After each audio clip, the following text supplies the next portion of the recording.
अमरावती शहरातील शिवसेनेचे गटनेते तसेच नगरसेवक यांच्या वतीने गरीब व गरजूंना धान्याचे वाटप करण्यात आले।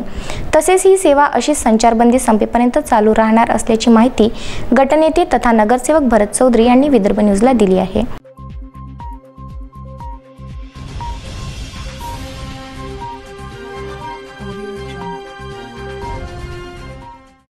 संपूर्ण महाराष्ट्रामध्ये कोरोना व्हायरसच्या वाढत्या रुग्णांची संख्या पाहून संपूर्ण महाराष्ट्रात लॉकडाऊन केले। या लॉकडाऊनमध्ये ज्या हातमजुरांना उपासमारीची वेळ आली आहे, वर्ग लोकांना अमरावती जिल्ह्यातील प्रभाग क्रमांक 11 मधील शिवसेनेचे नगरसेवक व गटनेता यांनी गेल्या 5 दिवसापासून अमरावतीमधील सर्व प्रभागातील गोरगरीब परिस्थितीमध्ये जीवन जगत असलेल्यांना धान्य वितरित केले। यामध्ये तूर डाळ, आटा, तांदूळ, तेल अशा महत्त्वाच्या किराणा साहित्याच्या पिशव्या त्यांना दिले। यामध्ये शिवसेना शहर प्रमुख सुनील खराटे व शिवसैनिक नगरसेवक भारत चौधरी यांच्या सोबत होते। अनेक ठिकाणी जाऊन त्यांनी ही मानव सेवा केली। शिवसेनेचे नगरसेवक तथा गटनेता भारत चौधरी व शिवसेना शहर प्रमुख सुनील खराटे यांनी विदर्भ न्यूजला ही माहिती दिली। पद्धतीनं आदरणीय उद्धव साहेब संपूर्ण महाराष्ट्रात मदतीचा ओघ त्यांच्या मार्फत जातो आहे।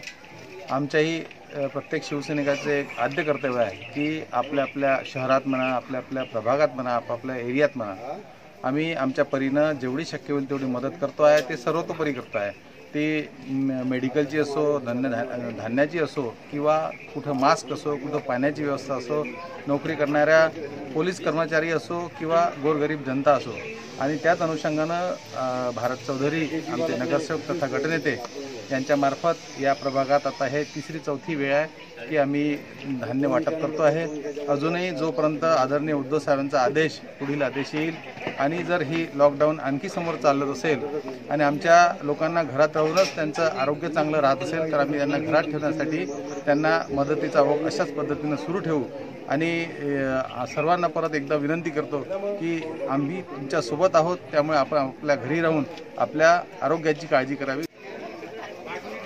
माननीय उद्धवजी ठाकरे मुख्यमंत्री महाराष्ट्राचे, त्यांच्या आदेशानुसार आम्ही माधवपुरी ह्या परिसरात जिल्हा प्रमुख सुनील भाऊ खराटे, मी नगरसेवक, मी ह्या प्रभागाचा नगरसेवक नाही आहे, माझा प्रभाग क्रमांक 11 आहे, तरी इकडच्या गरजू लोकांना आम्ही धान्य वाटप करत आहे।